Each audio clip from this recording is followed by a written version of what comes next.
me today, and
I'm a good heckler. Because I know nothing about micro.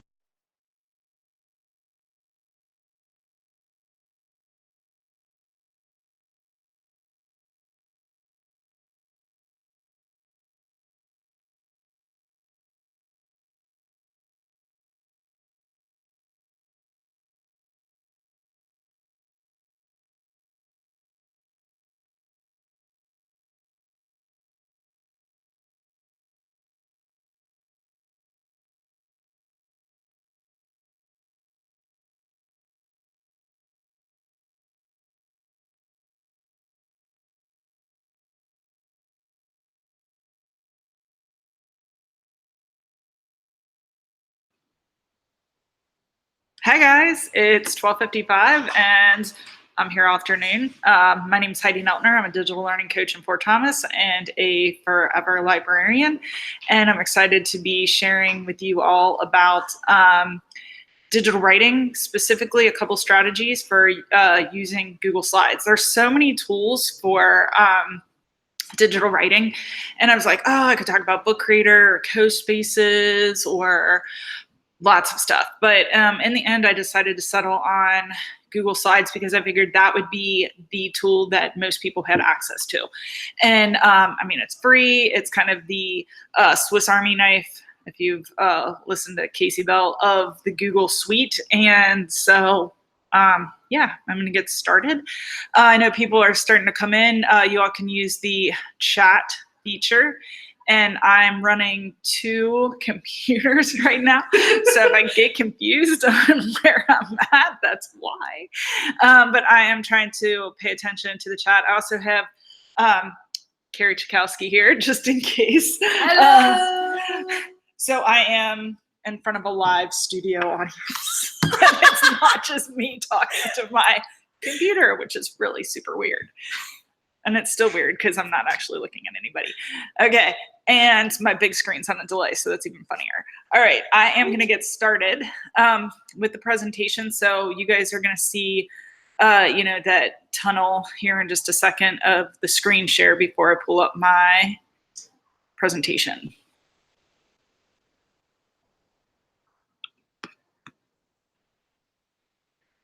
Okay, and I tried to make that switch as quickly as possible so nobody got vertigo. Make sure that that's pulling up here. Yep. All right, so we are going to get Google with digital writing tools.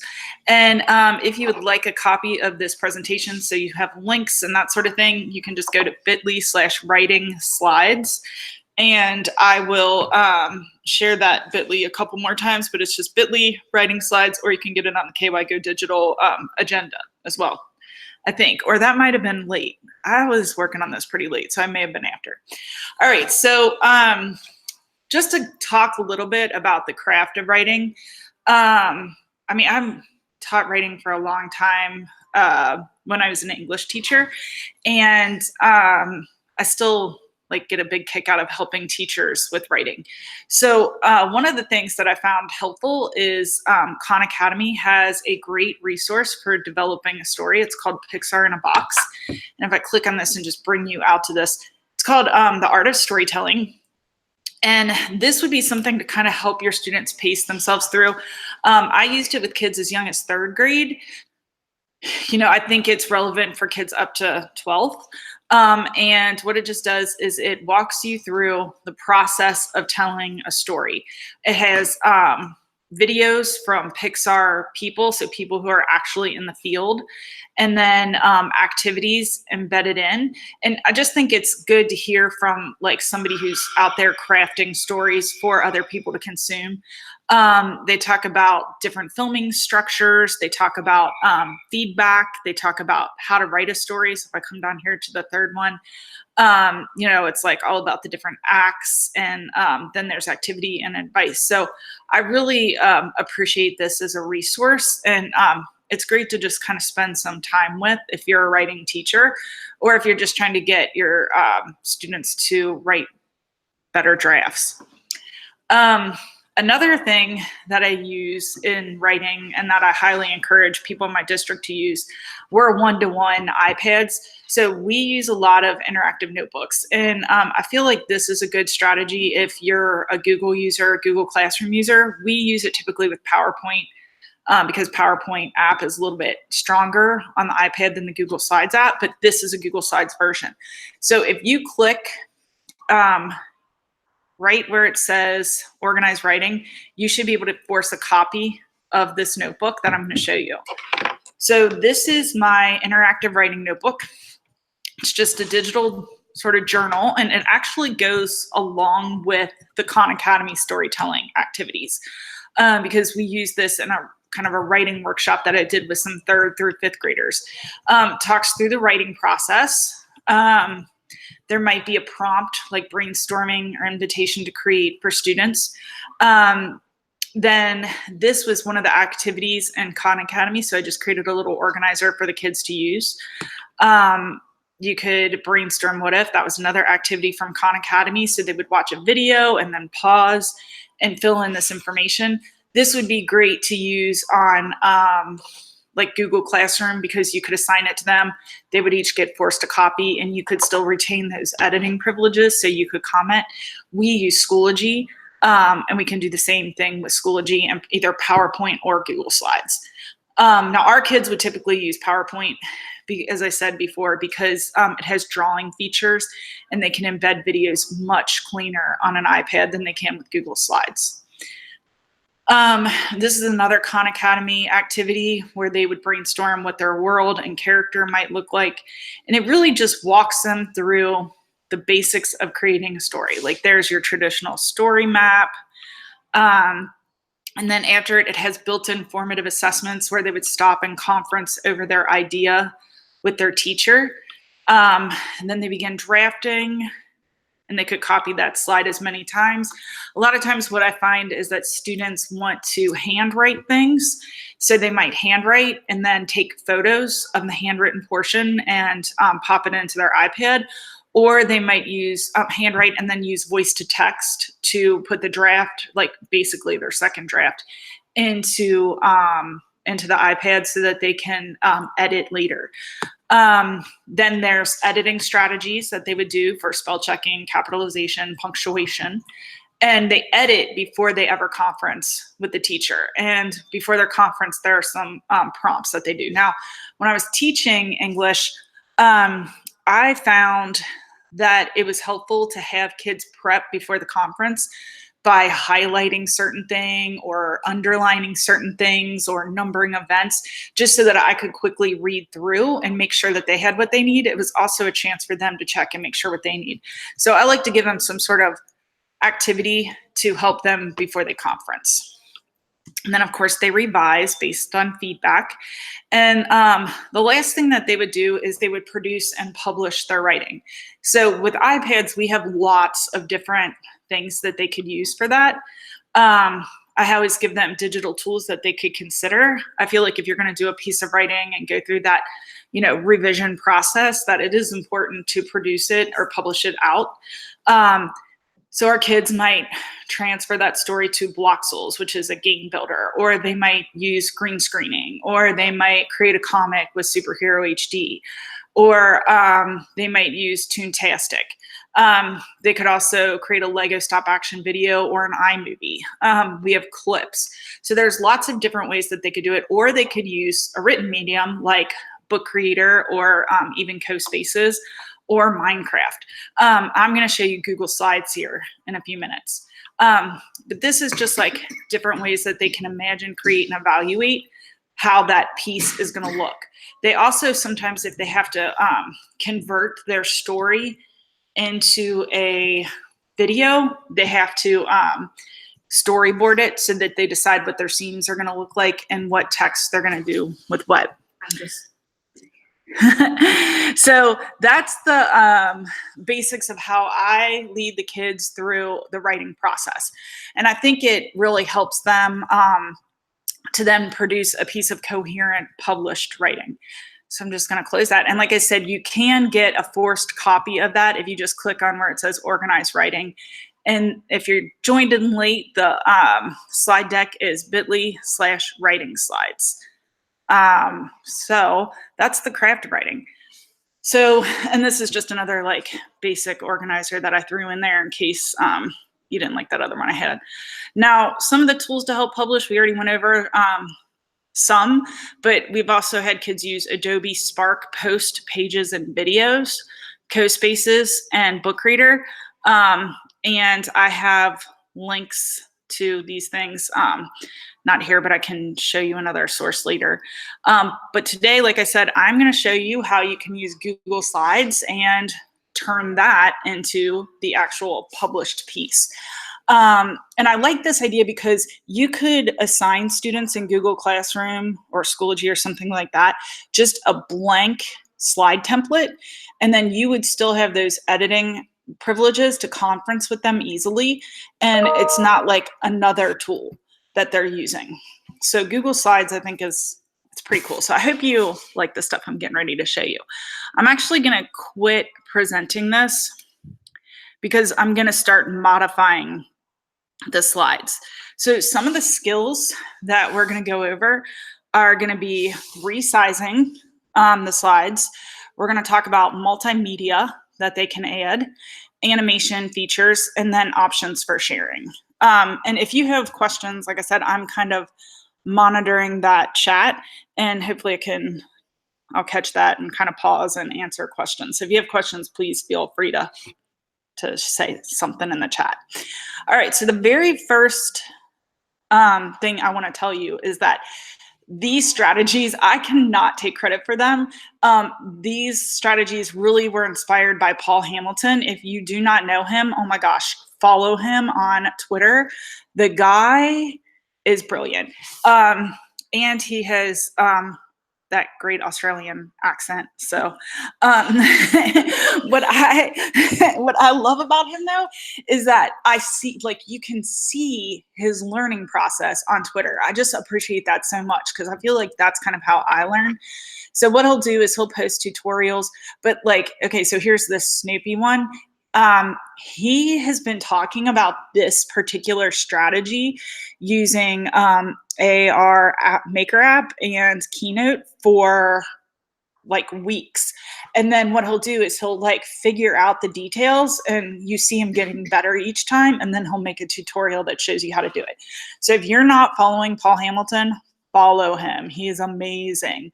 And he does a lot of things with Keynote. So some of the strategies that I'm going to show you today are Keynote strategies.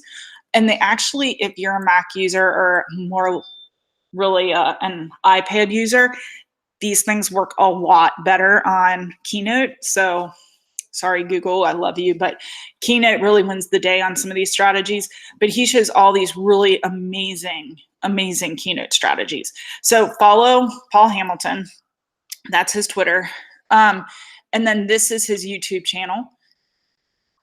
So he has fantastic videos that I feel like I play all the time. And then I also have his a link to his website. And he is really Apple MacBook associated, and he's doing more with the iPad.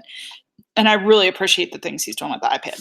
So these strategies that I'm going to show you are actually Paul Hamilton inspired, and I just modified it to Google Slides. So sorry that I'm like totally waxing poetic about Paul Hamilton. Maybe somebody will tell him. He's got a huge fan. All right, so the first strategy I'm going to show you guys is changing the slide size. So if kids want a landscape or portrait view, they can actually choose that in Slides. And I don't know if you guys have seen this, but it's super easy. I have a GIF. Yep, I said it, Caitlin. There's the GIF. She's my team hard G. And I made a GIF that shows you, but I'm just going to demonstrate it right now. So to change the slide size, you're just going to go to File, Page Setup, and then you can choose here between standard, widescreen, extra widescreen, I guess, and then custom. And custom is if you want more of like a traditional book. So I'm just going to change that to an 8 by 11 and apply. And it just sizes my screen up. So I've worked everything, as you can see, so I'm not going to leave it like that. But if students wanted to create a newspaper, or if they wanted to create a traditional published book, this is how they would do that. I'm just going to hit undo. So once they've selected their slide, we're obviously going to stick with this landscape view. The next step is to start inserting objects. Now, hopefully they've already drafted. And what I'm going to do today is I'm going to show you how to kind of create a more of like a graphic novel or an image-based book that they could use. So what they'll do is they'll insert objects, and all objects can be used as text boxes. So if I just insert a blank slide, which has this like weird background, I'm going to change the background by clicking background, and I'm just going to make that a white background. And then you can go ahead and add in text boxes and shapes. So the cool thing about slides is that all of your shapes actually act also as a text box. So if you wanted like a cool square that you fill in, I'm going to change the fill color to something else possibly. And I'm going to change my line color to a blue, and I'm also going to make that thicker. So I'm just using these tools that are up at the top, fill color, line color, and line size. I can also change the border shape like that. And then I just double click, and you'll see that it puts my cursor in the middle. If I want my text to be up at the top, I'm going to press my text icon over there, pop it up to the top, and then I can type my text. So this is, you can do this for all of your shapes. And you just go to that shape, and I might use a call out. So if you were making a graphic novel, you could do like a speech bubble. If you do speech bubbles, you can change the direction of where that speech bubble's coming from by grabbing that yellow diamond. So hopefully I'm not going too fast or showing anything that's too revolutionary at this point. But I just like having those options of creating text boxes quickly as any shape. So yeah, and you can change the colors and all of that. So that's kind of the first thing that you would want to do. The next thing is sometimes it's nice to create, like if you're making a picture book or something, use a background. So on this example here, making a picture background, let's say I was writing about the Serengeti and a lion. So I might put a picture of the Serengeti and then add something over top. So here, if I go to my plus to add a picture as the background, let me delete my text boxes. I'm going to go to background, choose image, and then I can search for stock images straight from here by clicking search, or I could upload a picture if I had a picture I wanted to upload. So let's say I was going to do a jungle theme for this one. I could just find a picture of a jungle, select, press done, and that makes that jungle theme in there. And then I could add in my text box or my shape, and I could type my text.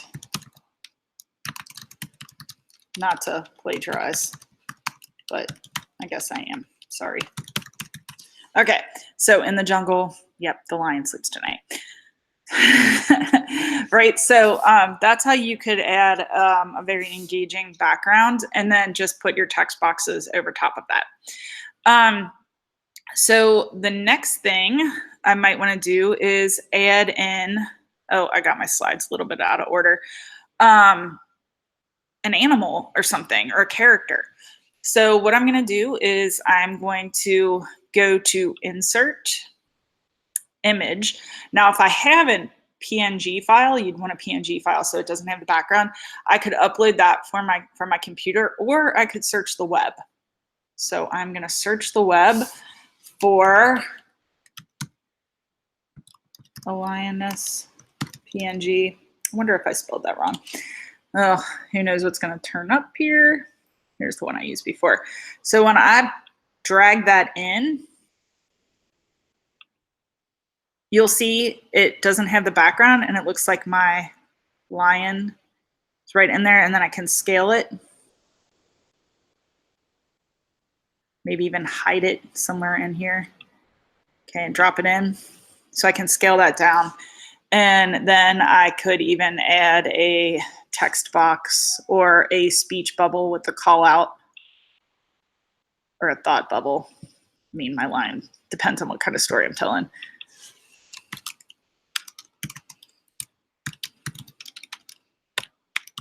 All right, so you can add in characters that way. And there are a lot of ping files that you could search for. You could search for characters, people, that kind of thing. All right, now that's one way to do it. So here I have my Serengeti, and the lioness is slowly walking through the tall grass in search of food. Must have a theme here. Now with that, I might decide to animate. And animating objects, if you have it in play mode, could really do some cool things for your story.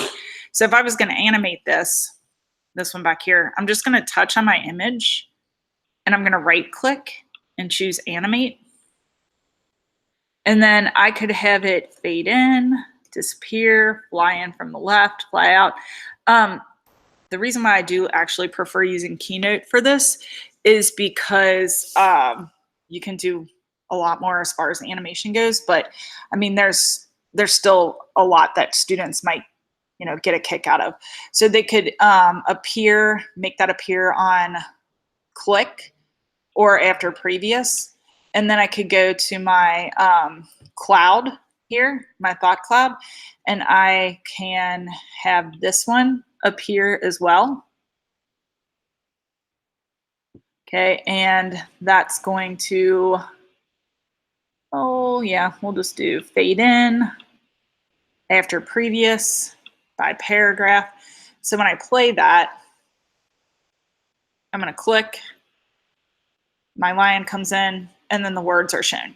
So you could see, like, students could actually create a conversation between characters. Like if they had another character in here, the first character could speak, and then the second character could speak, and it could disappear. So it would help the audience understand the order that they were supposed to maybe read that slide.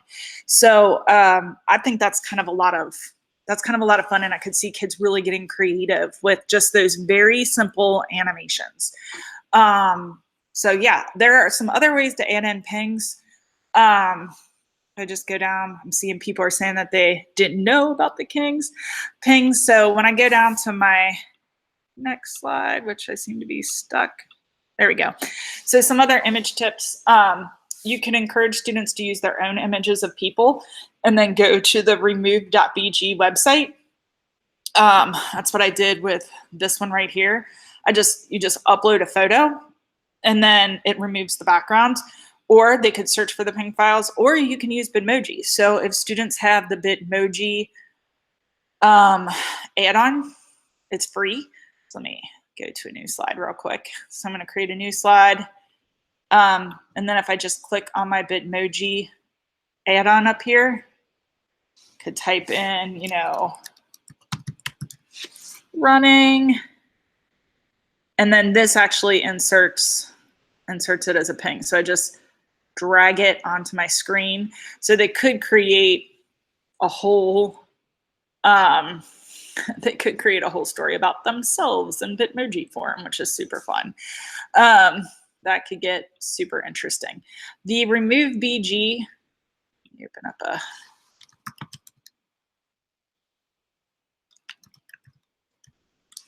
works super simple. You just select a photo, no login required. I am going to use, and this can be kind of tricky because if it doesn't recognize the person, it's always looking for people. So I'm going to use I don't know if it's actually going to we'll see if it catches this one. So I'm going to open this book Oh, it says it's not supported. No person found. So it legitimately is looking for people.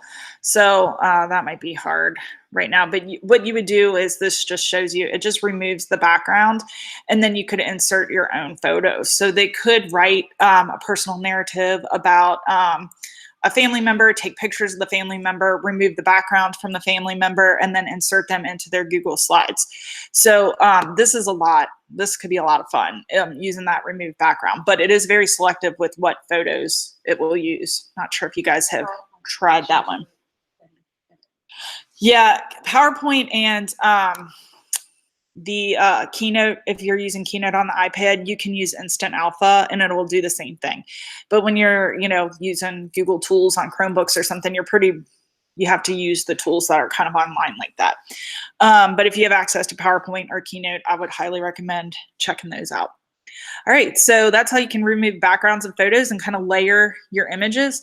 One thing I didn't put in here that I probably should have shown you is when you have an item selected, you might have to change the order so that it layers it better. Like I can send this backward and it would appear behind my photo, or I could bring it forward and layer it in on top. And then this photo is something that I just cropped. So you can crop tools or crop photos into different shapes. So when you select that photo, you would go to the crop mask image tool up here at the top, and then you can do it into a shape like I did. So I used a like oval or circle or whatever, but you can do those, you can crop those images into call outs, you can crop into different shapes, which adds some variety and creativity to the text as well. So, so Jessica's asking how I added the Bitmoji. I'm a little bit on a delay, I think. There's a Bitmoji add-on. So if you just go to add-ons and search Bitmoji, you can do that and then search it and it'll insert all those Bitmojis as pings, which is awesome. Okay, so that is basics of adding images. The next thing I want to talk about is like more creative ways to use video. So our students and their brains are super interested in images and video, and you can use video, and this is where Paul Hamilton just blew my mind. You can use video to contribute to the theme, basically, or the setting of the story. So I'm going to show you this slide here. And I have artwork that my niece did for me. She drew me this picture. And I'll show you how I constructed this in just a sec. But I'm going to play this for you so that you can see how it might work. Okay, so I added, okay, so the wind in the trees, the video starting. So you can hear the wind in the trees. And then when I click, my text comes in. And the wind in the trees is matching the text that I added. And so our warrior is thinking aloud. All right. So I just think this is kind of a game changer for storytelling, because we can really like legitimately make it multimedia. So let me show you how I did that. So I just went to, I'm gonna add a new slide. Okay. And then I changed the background to match the mood of my story. So I just put dark mountains, and I'm probably gonna come up with a different picture this time. But here's we'll just do this. All right, so here's some dark mountains. I'm selecting that. Okay. And then to add in that video, you're gonna go to insert video, and then you can search YouTube videos right in there, right from this box. But what I'm gonna suggest is that you have students type in royalty free. So I would put leaves rustling royalty free, because just everything comes up on YouTube. And so here's 10 hours of white noise. That's too much, right? You don't want 10 hours of rustling leaves. But I'm going to pick that. So when I select it, with this selected, I'm going to go to format options, video playback, And I'm going to start that at the maybe 1 second mark. And if I play this for a minute or less than a minute, it'll show me 10 minutes. So I'm using the current time. And I might just play this for 15 seconds or however long I want it to play. And then I can just click use current time. And that will use that current time. Now, how do I put in presenting? For some reason, it's not working right now. And it might be because I'm presenting, but I'm going to change that to 20 seconds. And then that'll stop. Okay. And then what I would do is I would just resize that video so that it's sort of out of the way of the story and put it down in here. Okay. And then I would just layer in the rest of my artwork and add in my text boxes or something like that. So that's how I can add in sound, like sound effects or visual effects to this. Paul Hamilton, when he did this, he actually in Keynote on the iPad was able to put in like a scenic, like there was a one with rain, and then he put the character on top of it, on the top of the video, and animated the character. So it looked like the character was like part of that video. It's awesome what you can do on Keynote. So I would suggest if you have an iPad that you play around with that and look at Paul Hamilton, like stalk Paul Hamilton. I'm going to see how many times I can say his name today now. It's been a lot, guys. Sorry. So, yeah.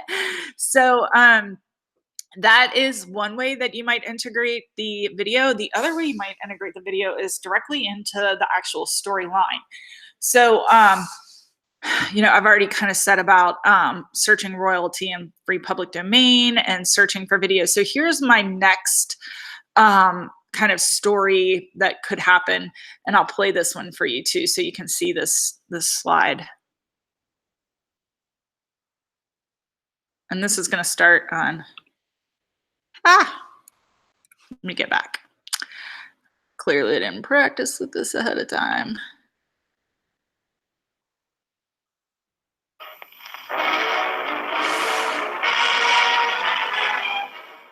From Missouri to Pennsylvania, river towns have been inundated by the rising waters of the Ohio and its tributaries and other rampaging rivers. Kentucky and Ohio have been especially hard hit. There is nothing amusing about this amusement park, Coney Island, near Cincinnati. Much of this multi-million-dollar center was washed away. Damage throughout the area is already estimated in the millions of dollars. There is some irony in the fact that the nearby racetrack is known as River Downs. So with this one, what I did was I created digital art myself using the iPad. You can pull in any background, and then what you do is you lay your video in like it's part of the scene. So this is supposed to be like you're looking at a laptop. And you all, I'm not an artist. That's like some traced effect, and it's still kind of goofy. But what I dig about this is you could do some really cool social studies projects with this, I think, because you can get all that public domain footage from different news sources, and they could go in and search on YouTube for public domain historical footage about different events.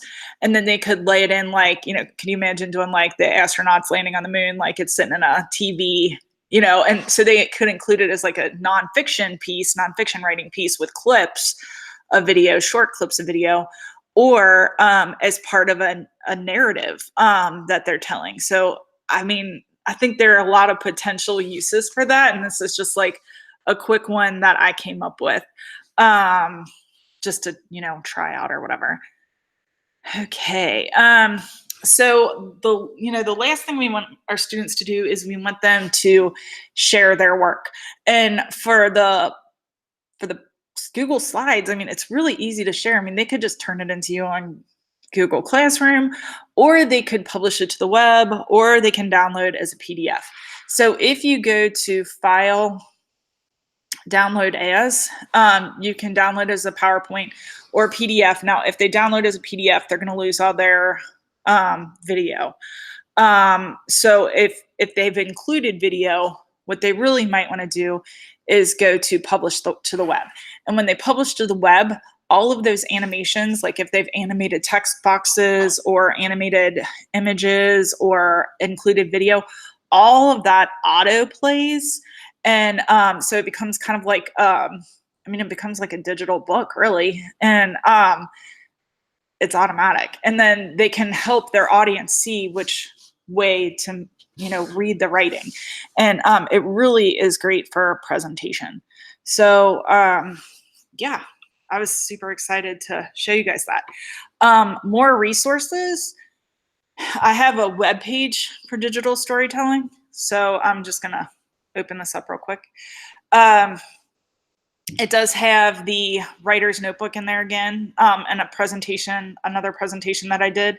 I also have some digital storytelling with green screen.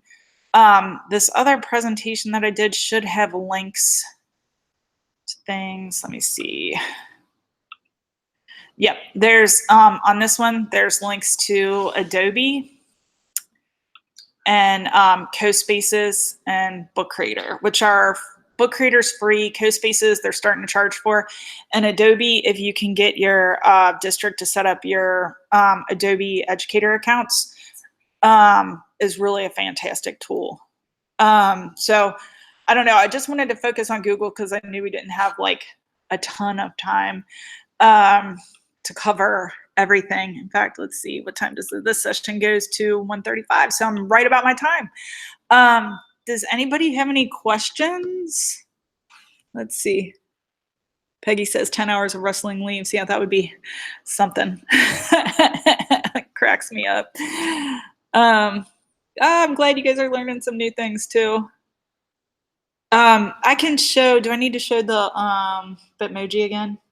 I would show like how to do the Google add-on because we have. Oh, the Google add-on? I not know how to get a Google add-on. Okay, so to get a Google add-on, I like legitimately just do this Google add-on Bitmoji, and it comes up, and then you see Bitmoji Google Chrome. It should show that I have it installed, but oh no, because I'm on a different thing. But you would just add it to Chrome, and then you'll have to log in. Like, so if you have a Bitmoji account, like on your phone, you just log into it from here. So I just go up to Bitmoji, and up when you first touch that add-on, there should be like a Bitmoji login, and you just log in with your Bitmoji, and you've got all the Bitmoji fun that you can handle. Let's see. Okay. And I am gonna stop sharing my screen.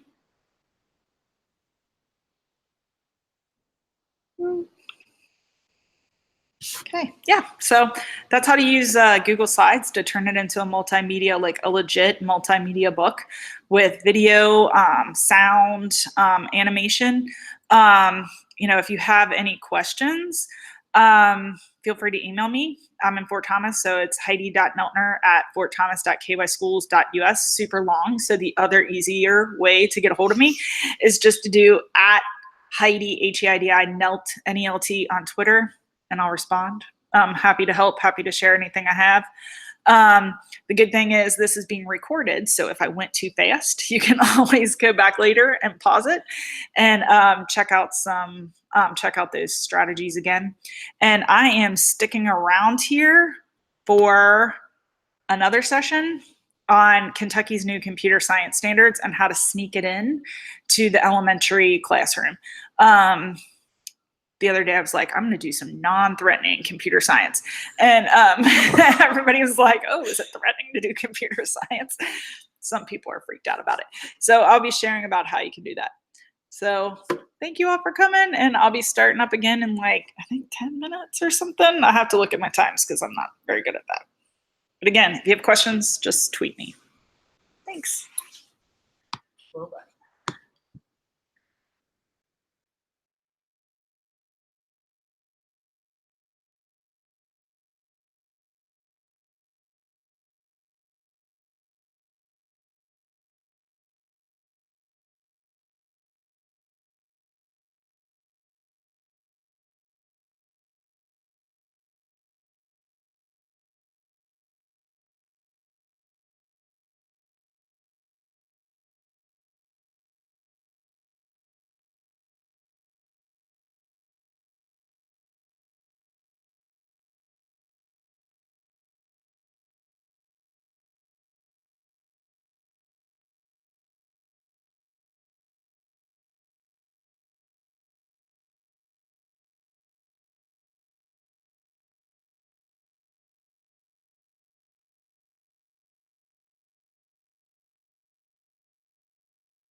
All right. Hello, everyone. I'm back after a quick break. And my name is Heidi Neltner, if you're just jumping in, and I'm a digital learning coach in Fort Thomas, Kentucky. I was a librarian for a number of years and a high school English teacher. So for this session, I'm going to be talking about Kentucky's new computer science standards and how you can sneak them into your curriculum.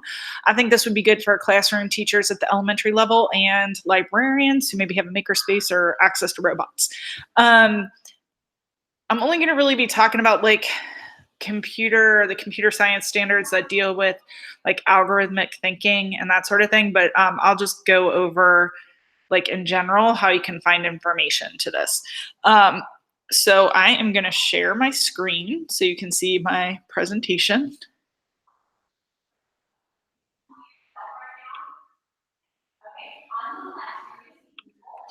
Okay, and you'll see that lovely poll. Okay, so we are going to talk today about how you can sneak in computer science standards into your regular curriculum without feeling like, you know, you're teaching technology classes or something. So let me go ahead and present this.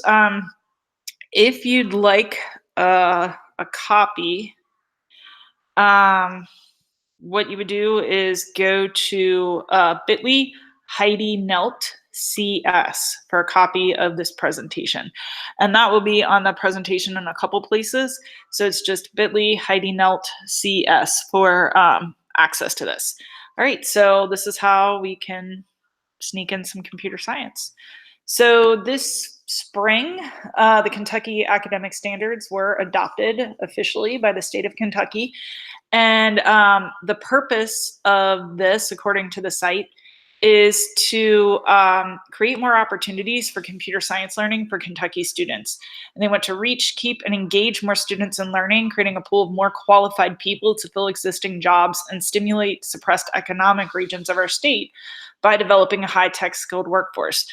So, I mean, if you're paying attention at all to the jobs that are available and the jobs that need to be filled, it's typically computer science related fields, and we just don't have enough people in that workforce. So to see the actual standards, if you haven't looked at them yet, I have a link under Kentucky Academic Standards. This is our Kentucky Academic Standards page that's being updated. Learned about this from Bill Bradford, our assistant superintendent, and it just is a lot nicer to look at than the KDE website, which you can get kind of lost on. So this is the computer science overview. What I've been doing is clicking on the interactive standards. So if you click on interactive standards, and then based on your grade level, you can kind of filter out what you don't need. So I'm just going to go to the grade band and choose K to 5 only. Okay, and it unchecks 9 to 12 and 6 to 8. And then it filters out all the rest of the standards. So I'm only looking at the Kentucky K to 5 standards. And then you'll see that the standards are divided into networks and the internet, which I'm not super going to cover in this, impacts of computing, and data and analysis, and then computing systems, algorithms, and programming. And those are the standards for K through 5. So there's like 20. It's not actually too scary if you're scared of computer science and you don't want to cover it in library or, you know, in your classroom. I feel like there's actually, it's not that scary when you look at them. So that's how you get to the progressions and the checking out the standards. So if I go back to the presentation, as I mentioned, there are categories, networks and internet. This is something, those standards really probably end up getting covered as digital citizenship lessons or possibly in social studies as laws. So I would recommend taking a look at those. Impacts of computing, I could see that really actually being covered under social studies a lot. Data and analysis is probably going to be covered in math and science. So if you look at those, you'll probably think, oh, wow, I'm already doing that. Computing systems, this is a lot of like troubleshooting and how to like save files and that kind of thing. That's really coming up in any class that uses technology naturally. And the last one, which is what we're really going to get into, are algorithms and programming. And these are the ones that probably people would look at and be like, yeah, I'm not a computer programmer. I don't know what to do with this. But hopefully by the end of this session, you'll have an idea of what you can do. So the first thing I'd talk about is how I introduce programming to students, especially in K through 1. What I like to do is share books. DALL-E 1.0 and How to Code a Sandcastle are 2 really great books that you could share. And these are going to cover program development, where students document, share, and reflect when creating programs using correct terminology. So this is all about learning the correct terminology. And then computing systems, where they identify and describe functions of common physical components, hardware, and that kind of thing. Now, I did this year as read-alouds. We read both of these books as introductions to our one-to-one program and to programming. So I think these are really helpful. I'm going to quit sharing my screen for a second just because I want you to see DALL-E 1.0. I forgot How to Code a Sandcastle, but if you have access to get that, it's a really great book by Josh Funk. So let me quit sharing this real quick.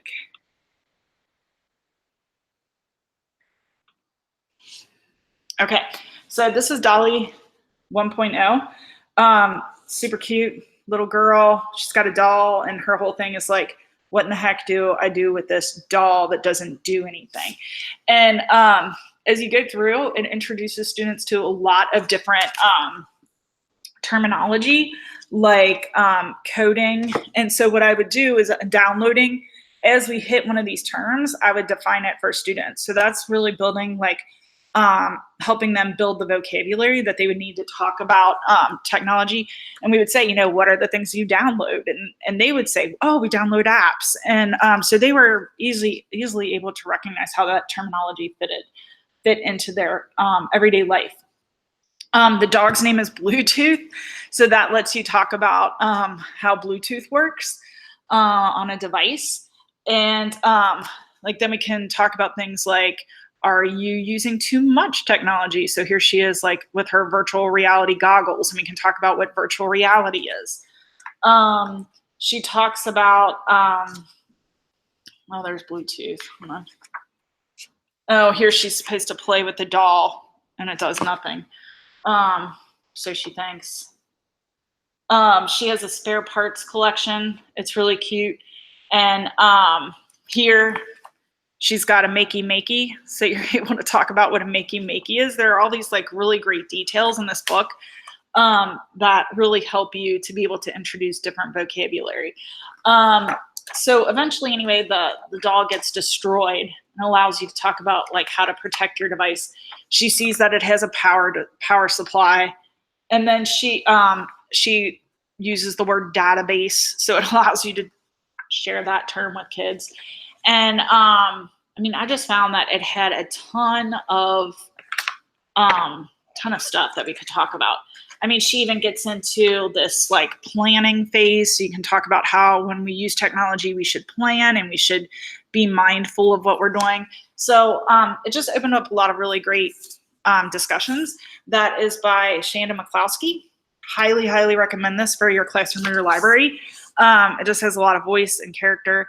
And this paired with How to Code a Sandcastle will introduce kids to a lot of the vocabulary that would be in these computer science standards. And it's in a non-threatening way so that kids would like naturally be able to start talking about those things. So I'm going to share my screen again.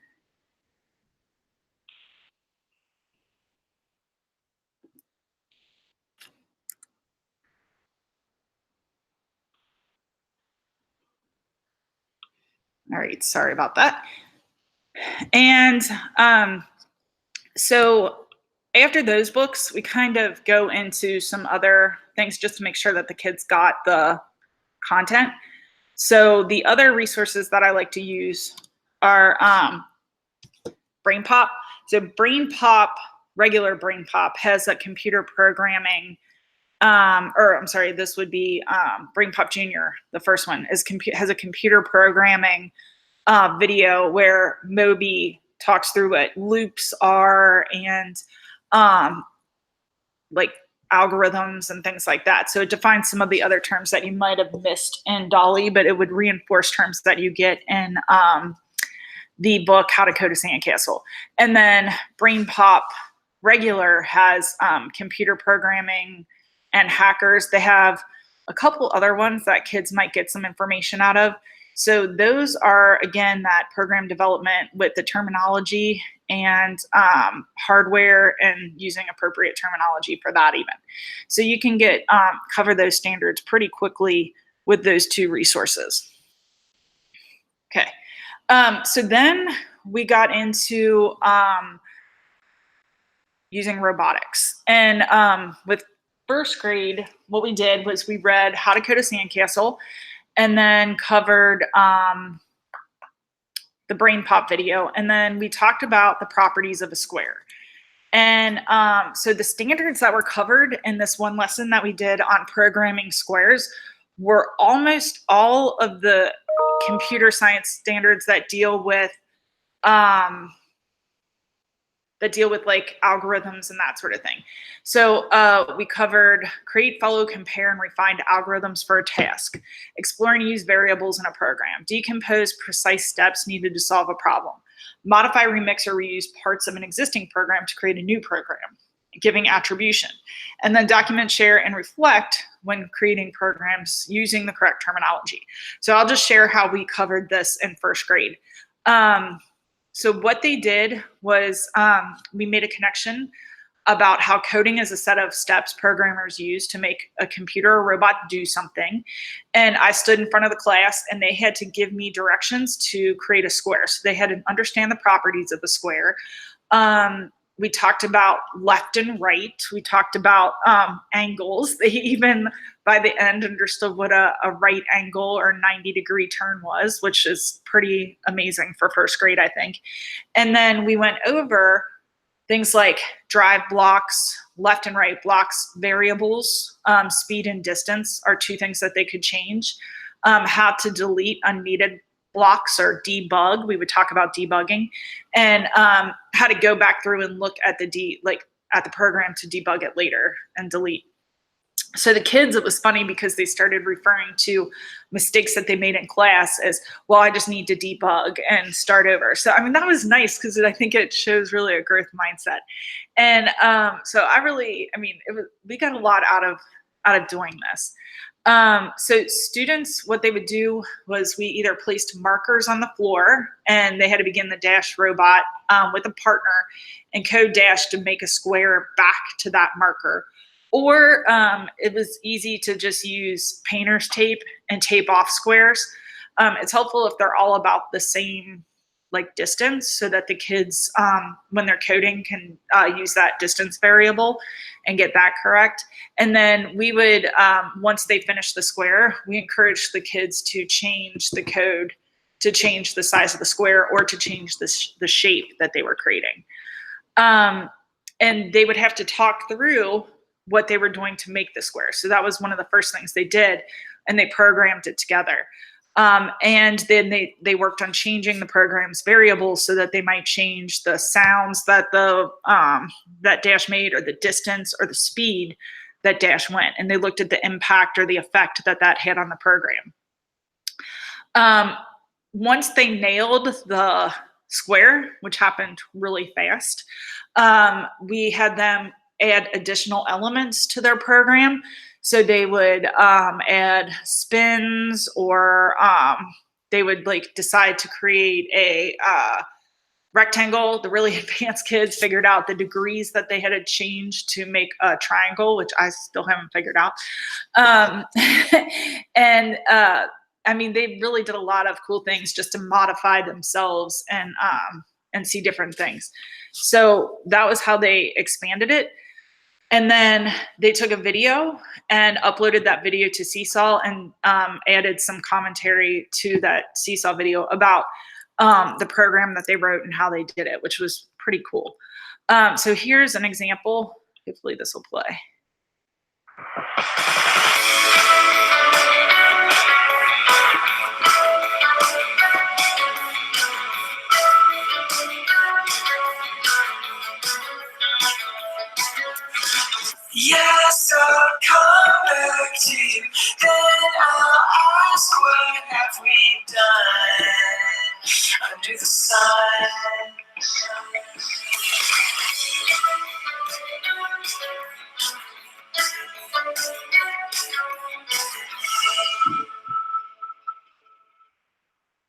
And then you can see how they've like extended learning. There was a rectangle.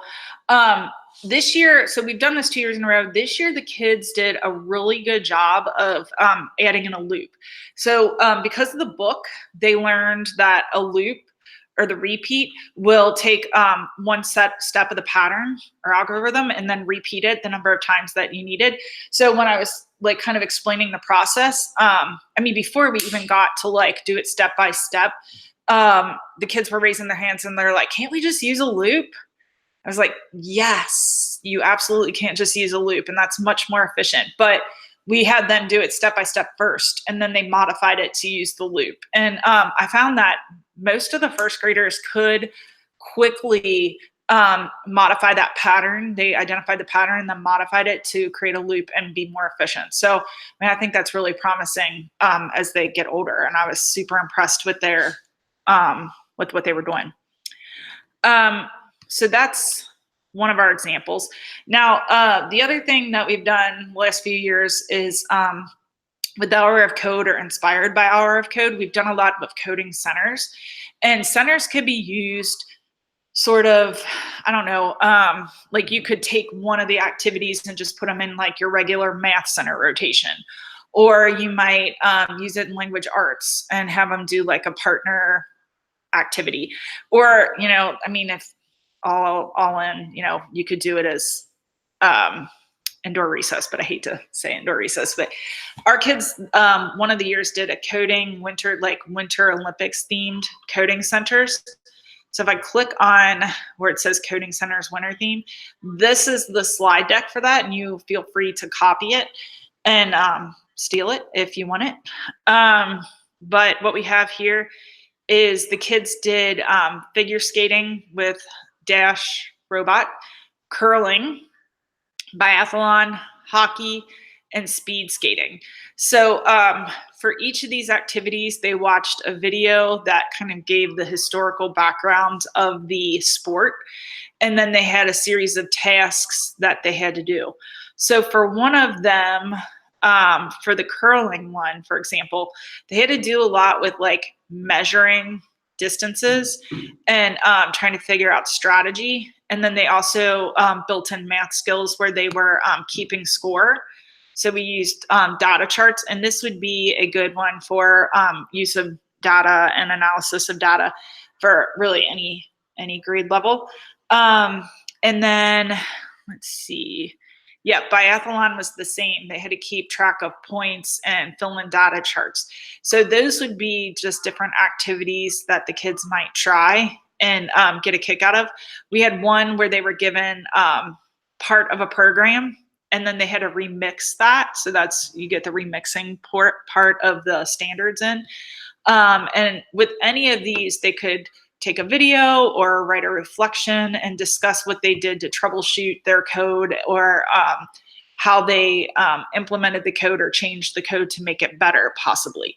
So I would definitely be building in some kind of reflection, either as like a Flipgrid or written, or you know, something of that nature, even if it's just to have a conversation with them and make sure that they're getting in the correct discussion points and vocabulary. Another one that we did or have done is like around winter break, we would do winter wonderland of coding. So if I click the image here, this is a blog post, and you'll be able to get the winter link here. But you know, these are the materials that you need. So one of the things we did was with Scratch Junior, and I'm going to hopefully show Scratch Junior in a little bit. But this is really good for storytelling, and the kids wrote winter stories. So here's an example that a student wrote about being in school.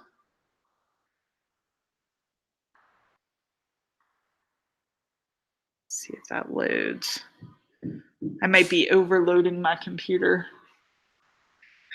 Yep. You could always come back out and watch that. There's Santa Village snowball throw. The video for this doesn't load, but the kids had pong balls attached to the Dash launcher, and they figured out how to do a loop to create like a snowball fight with Dash. me see if that will it. Oh, it is loading. So we had to write the code that would do that and go through years. They also used winter scenes. We had the snow plow where they had to use a measuring stick and figure out how far to make Dash go to turn. So there was some measurement, there was angles in there. And then these are the activities. And you can get a copy of that, or if it doesn't copy for you, if you email me, I can send you a copy of that. So that was just another one that you can kind of sneak in at math time. You know, if you're studying measurement or storytelling, these would be good centers to add into your rotation. Okay. All right, so all of those coding centers, again, really cover most of the algorithmic and programming standards. And the kids get a lot of practice with that, and they get pretty adept at using those fairly quickly. I mean, if first graders are using loops, that's pretty impressive. A couple other ways that you can do it is in language arts. So a lot of that would be like math or maybe even science if you're doing forces in motion. But you could also have students use this for language arts. So CS First, if you're not familiar with Google's CS First, this uses Scratch. They have a whole activity list on creating a story, including dialogue and setting and creating the premise or the problem and character inside of Scratch. So this could be a great language arts writing activity that incorporates storytelling. And it's free. Materials are free.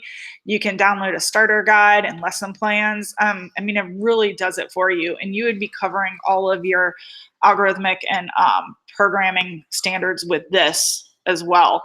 And the kids really are engaged in it. Our kids are really digging Scratch Junior. How much time do I have? Sorry, I just looked at it. Sorry. I'll look and I'll tell you in like 5 seconds. 2:25. 2:25. Okay, so I do have time to show this. I'm gonna pop up my quick time here. So Scratch Junior is something that the kids love. They do this for yeah, we do it a lot for vocabulary or story writing or story retelling. So this is Scratch Junior on the iPad. It's very easy. They just go into the home, start a new project by pressing the plus sign. And the way this works is on the left is your characters. On the right is the scenes. In the middle is your area of work. And then your blocks that you're using for programming are along the bottom. So if I just drag my cat over to the side, and I'm going to start with a start block, which is the yellow. So I'm going to do on flag, then move to the blue. I'm going to change this variable. So you just talk to the kids about the variable, and I'm going to go, he's going to go forward 5. Okay. And then I'm going to have my character talk. So I drag in a thing there, and then I'm just going to say, how are you? Okay. So that's going to talk to another character. So I need another character. So I'm going to go to plus to add a character, and you can create custom characters or these characters that are down here with the blank face. You can customize those. So I'm going to touch that and then press the paintbrush and customize it. I'm going to choose my camera and touch, and then I'm going to make myself the character, which is a little weird. So now I'm the character. I press the check mark. Okay. And then I'm going to add this. So it's going to be when bumped. So start on bump. And my character is going to say, great, how are you?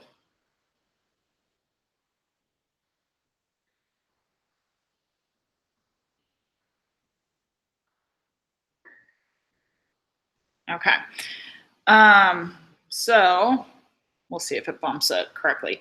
So now I'm going to press my flag to start.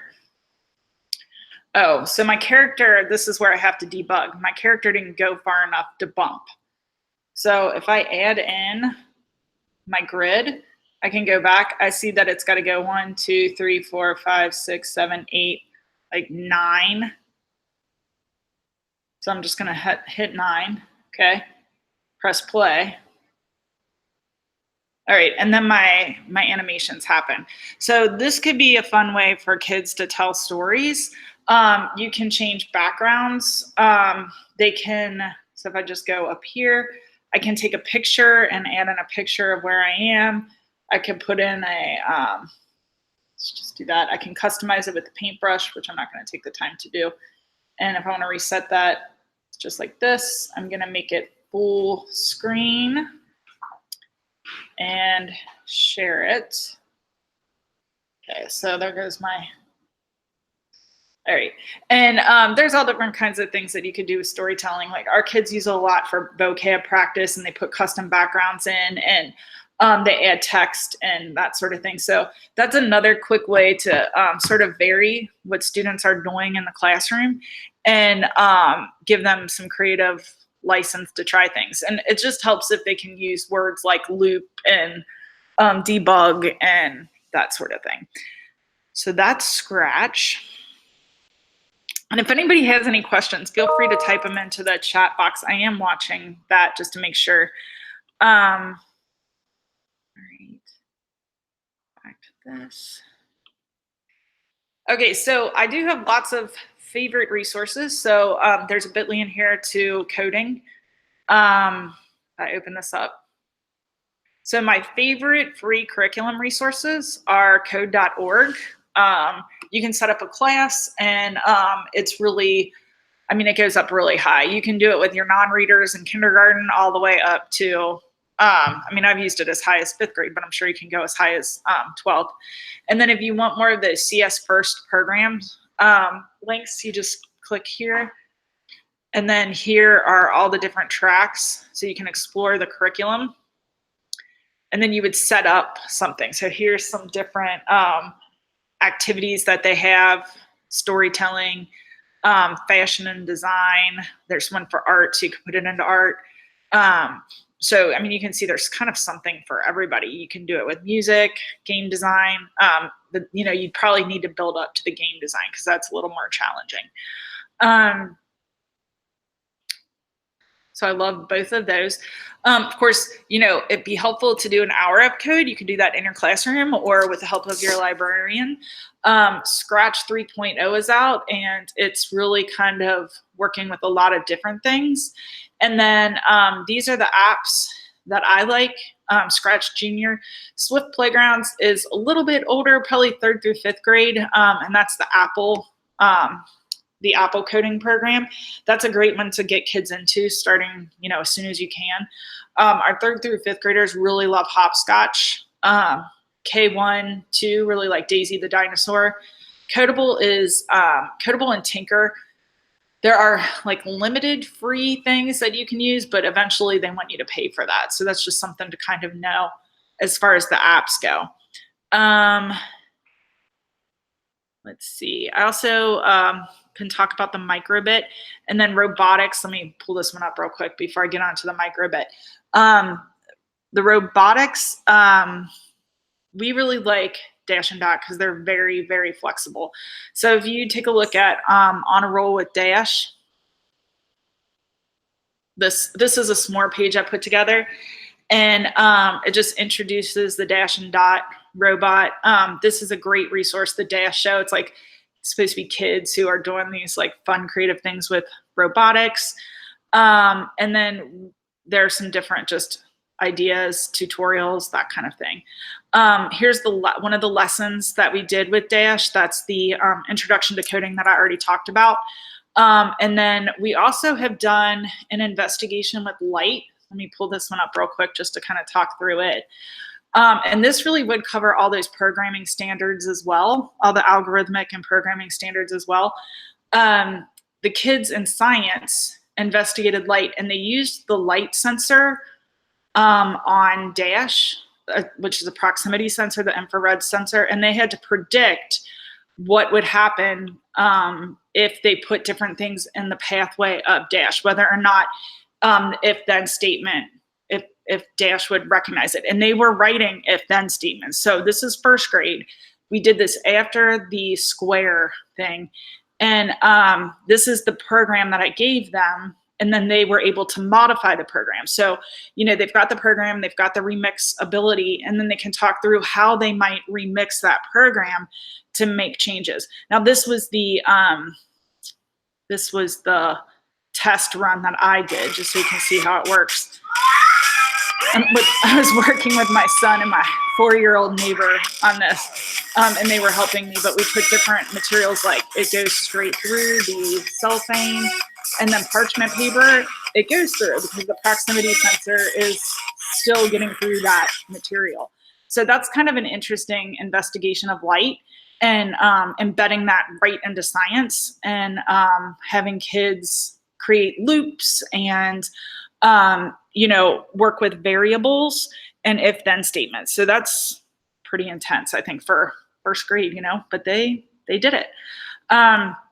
So we really had fun with that one. And then forces in motion.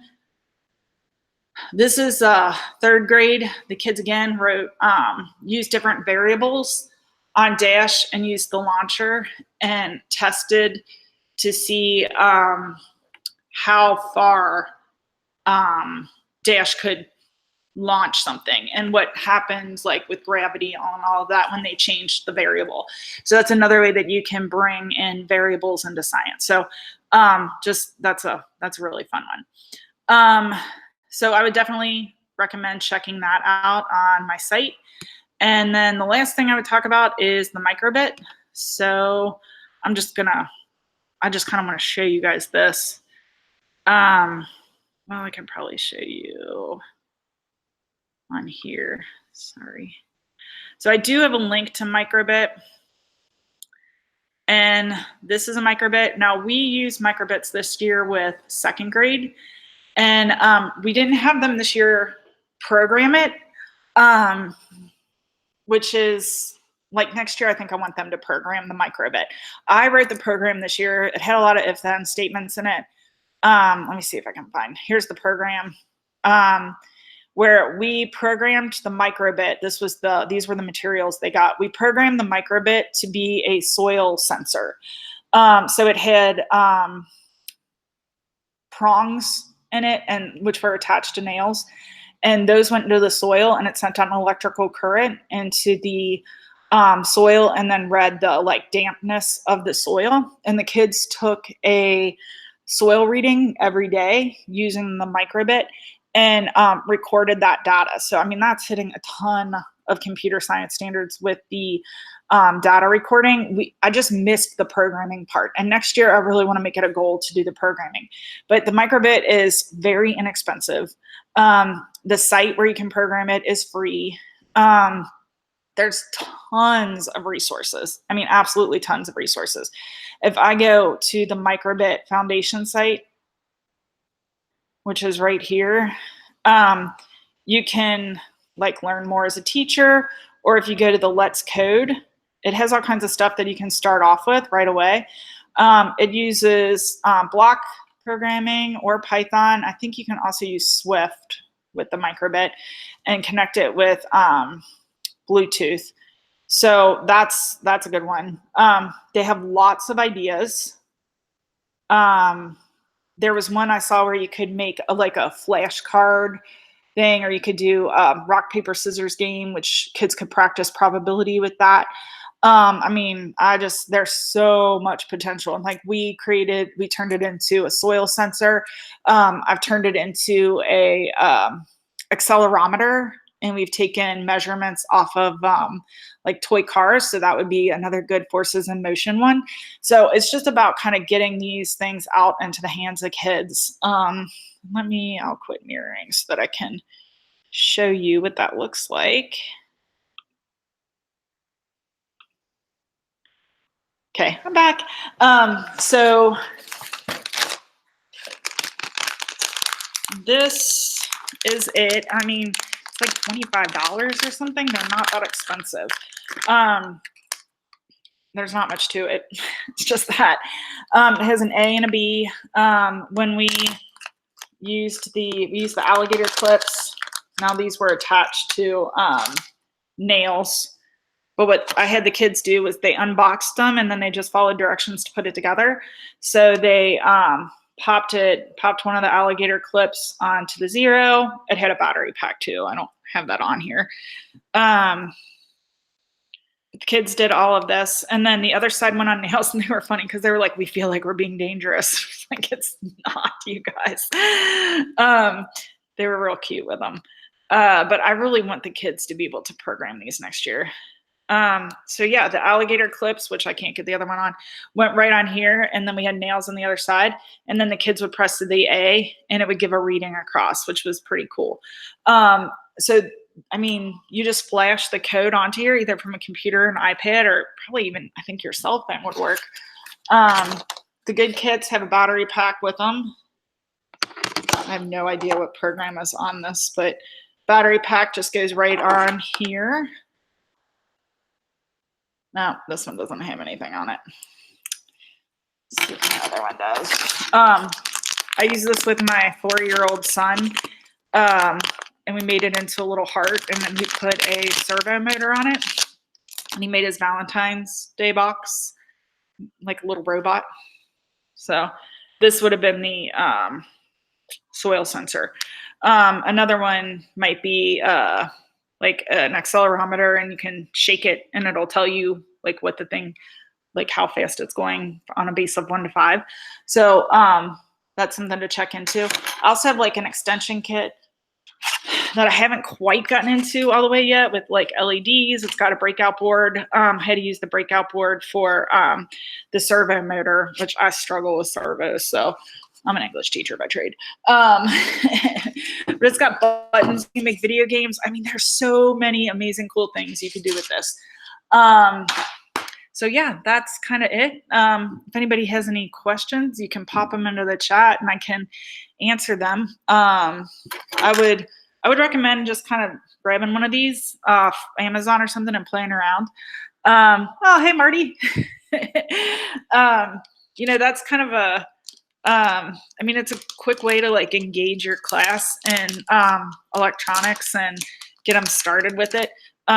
These and Arduinos are kind of inexpensive. I have one Arduino, but that's a little above my pay grade.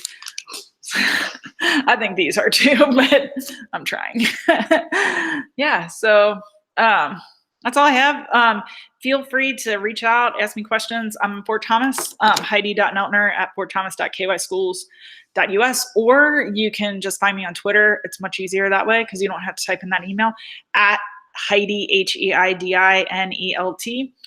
And I'm happy to answer any questions. And if I don't know the answer, I'll try to find it or send you to people who do. So that's all I got for now. If you stick it out for like another 10 minutes, I'm going to wrap up the day with PBL and it'll be like the whole afternoon. Totally worth it. All right. Thank you so much for being here, you all. See you in the next session, maybe.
Hey guys, it is our final session. If you've been hanging here with me all day, thank you. My name is Heidi Neltner. I'm a digital learning coach here in Fort Thomas, Kentucky, and I am in front of a live studio audience.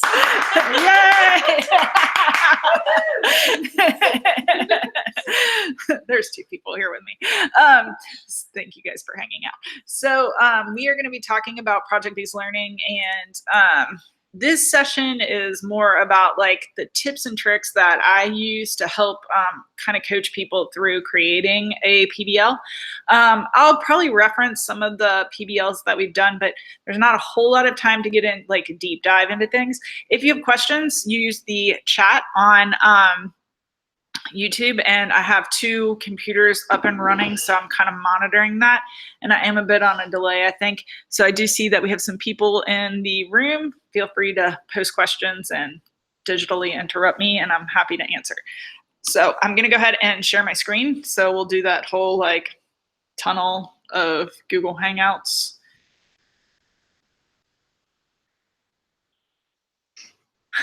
Every time I'm like, where do I go again? All right, so sharing, I'll try to get that off quickly.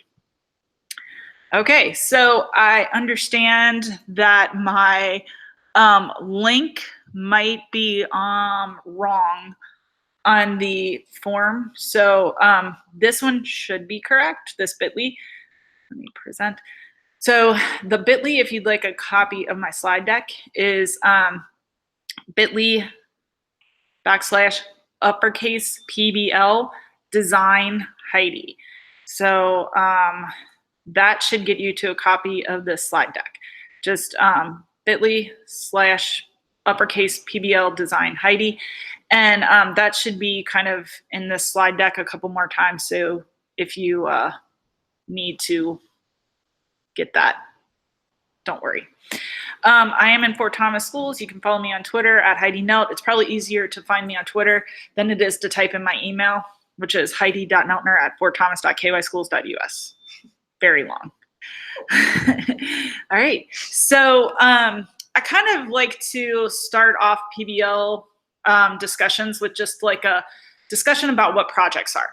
So in school, when we think of projects, we think of a lot of times assigning posters or PowerPoints or foldables or displays, collages, trifold boards, science fair is a project, mobiles, lap books, displays, videos. Those are all different kinds of projects that kids often do at school. So I posed that question to teachers, and those were some of the things that they gave me. Now, when I posed the same question, what do you think when you hear the word project, to 5 of my cousins who work in the real world, I guess you might say, they came back with things like tasks, milestone, timelines, challenges, brainstorming deadlines and deliverables, management, budgeting, website development, marketing campaigns, client pitches, like a lot of different things. Now, if you think about it, these are way different in scope and really ability. So PBL actually bridges the gap between the old school project and what actually is happening in the workplace. And if we are going to prepare students for the workplace of today, these are probably the kinds of things that they should have experience with. So this slide is super packed with the difference between projects, service learning, project-based learning, and Genius Hour. I'm not going to go through all of these things. Hopefully you have a copy of this so that you can kind of go over it. So projects are basically teacher directed. They can be done every year the same exact way. They can do them at home with no teacher support, and it's not really real world. Service learning is often kind of identified or dictated by what the service group needs for community service. So they'll often say, like, we need a playground built or something of that nature. And Genius Hour is really entirely kid driven, or it should be, where the kid designs the question and follows their passion. Project-based learning incorporates some of the things you might see in Genius Hour and service learning. However, it's standards-based, teacher designed, and coached through, and all the products look different. And year from year, it will be an entirely different feel. they really can't do it at home without teacher support or teacher coaching. Their parents can't do it for them, in other words. So that's the big difference between those things. I do like to just kind of provide a common definition. There are lots of different ways that people define PBL. The Buck Institute, which is now PBL Works, has even modified their model. But the overall thing is that there's a driving question that is standards-based. There are some need to knows and inquiry, where it's like basically that's lumped together, sustained inquiry. There's student voice and choice, 21st century skills with the 4 C's, feedback and revision, and then some sort of public display of the learning. And when you design a project, you really have to front load all of the content. And this is different from how I think some teachers operate. And I think this is one of the biggest challenges for teachers is you can't like show up on Tuesday and be like, I didn't really like plan for this afternoon's like math lesson or whatever. Like that just doesn't work. With PBL, you front load everything from the very beginning, and it's all using kind of backward design, and everything is ready to go. So it's a lot of work up front for the teacher, but then they're not really doing a ton of planning during that time. They're just like managing the work or being the coach on the side. So what a teacher really has to do is they have to identify their standards, their high yield targets there. They have to then plan the assessments that they're going to use. They're going to brainstorm the non-negotiables for the projects, design an entry event, set timeline and milestones, reach out to collaborators, and seek feedback. And all of this happens before kids even start into the work. So, this is a pretty lengthy process. And I've kind of taken all of the resources that I use for project-based learning and I've put them onto a website. If you click on the red PBL by Design, these are all my favorite resources. So what I have here is just like the home of how things are going to change, what project-based learning is. You've got that fancy slide I created there. And under project design, you can see like step by step. These are all resources that you would need to help plan.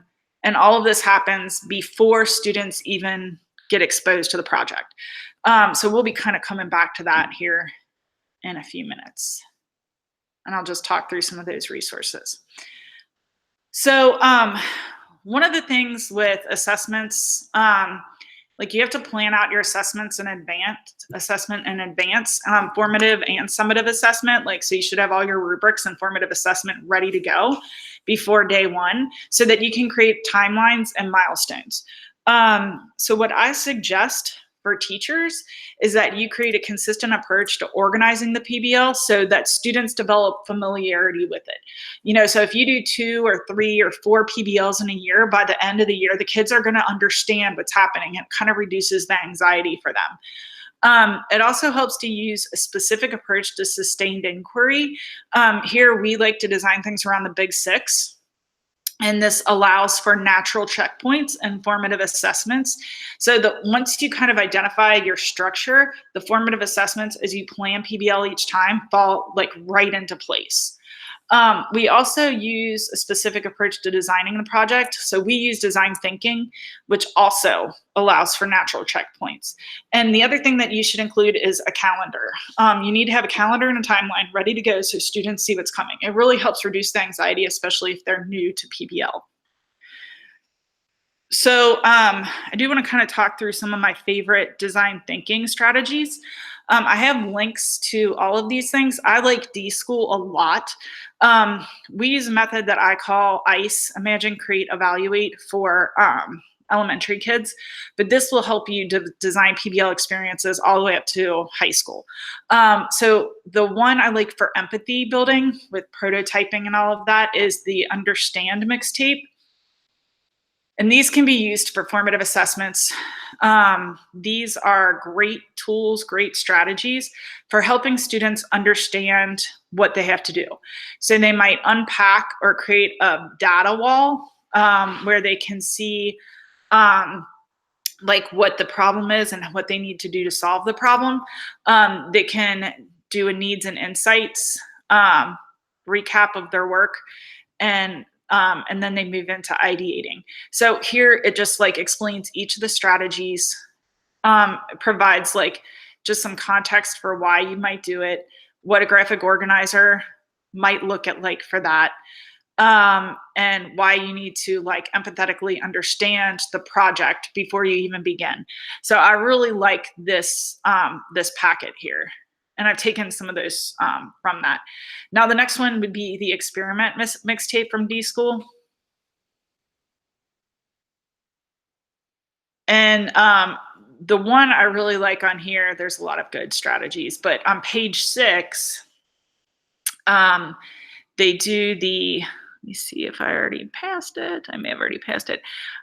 This is the how might we, or no, the feedback grid. So I really like this feedback grid as a resource where the kids identify positives and deltas, and then questions and wonder statements about the project topic. So this would be another good way to just start generating ideas in PBL early on, and or even later on as kids are developing their project. It might help them to give each other feedback. So I really, really like this strategy in PBL. Okay, and then the last one is the how might we under the ideate. Okay, and so this one again just has lots of different strategies, and the how might we one includes a lot of post-it notes, which kids really like working on post-it notes. Let me see if I can find that one real quick just to show you. Brainstorm your topic. There we go. So here with the how might we, they brainstorm how might we solve this problem, or how might we address this project or this user need, and then they just keep track and cluster and collaborate. So all of these mixtapes from D-School have some great strategies that you can embed in for formative assessment. So what might this look like then altogether? Well, we create a basic digital notebook, and all of our digital notebooks for PBL actually look the same. I mean, it might be because I'm like helping people make them. That could be the case. But I just find that this is really what helps to move a project on. So all of our notebooks have a cover slide. It has the driving question, project details and rubric. It has a place for students to identify group norms and roles, timelines, and a calendar. It has a place for them to do need to knows, graphic organizers. And then it has checks for the teacher. And then the design thinking part includes project must-haves, design sprint, narrowing solution, project planners, and feedback routines. So let me show you guys an example of this, because right now all this probably just sounds like mumbo jumbo. This is a project notebook that we did for an environmental study of the impact that construction was going to have on one of our schools that is being torn down. And this notebook led science students through their science class. Now they were also doing this as an interdisciplinary PBL. So they had another one that led them through the study of a book. So what we do is we start off with the driving question. As concerned students, how can we persuade our community to help reduce the impact of the new construction on our existing habitat native organisms that live there? It goes into just the project details. So the kids had to predict the impact, they had to choose a species and identify the needs. They had to develop a solution to reduce the impact, develop an informational or opinion piece, and a physical or digital model. And then their public display was going to be at STEAM Night on March 21st, right before the school moved. For their summative assessment, this was their single point rubric and how they were scored. And then they had a project calendar that outlined specifically what was going to be done each day and what slides they had to cover, so that the kids knew exactly what they were in for. Then they identified their task in their own words and their group roles with expected jobs that they would do. So that's how they divvied up their work and kind of held each other accountable. And then for this one, need to knows, we got a lot more specific. Sometimes you just do like a KW chart or a KWL chart.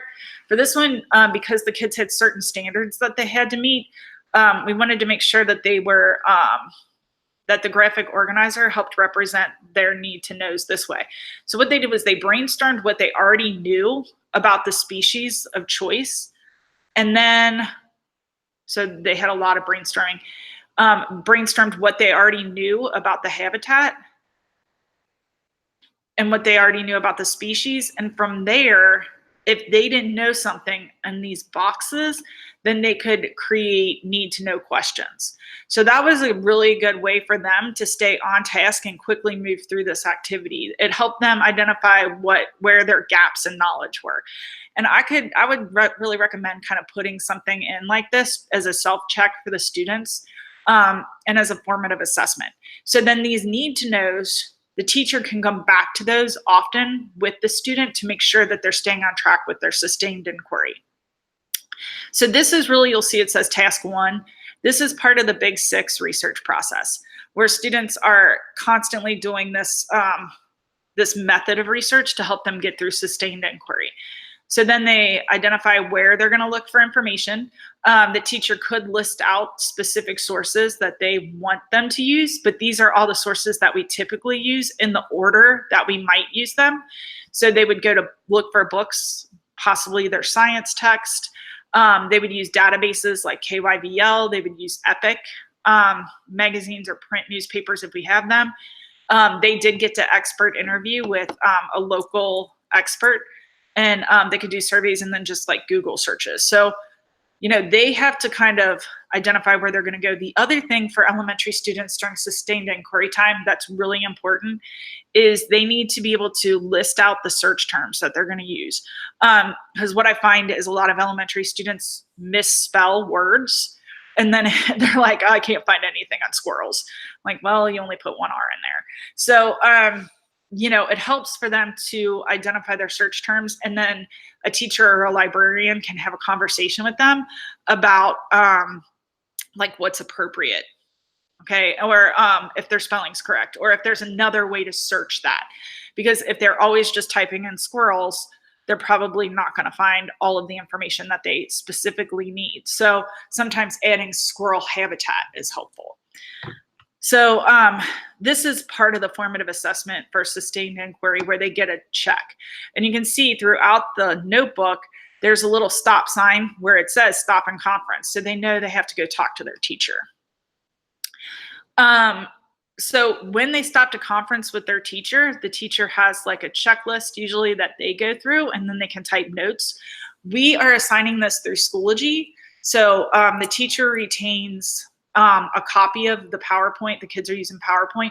The teacher retains rights and can just check in on their work remotely and then give feedback kind of on their own time, or, you know, asynchronously, which is really helpful.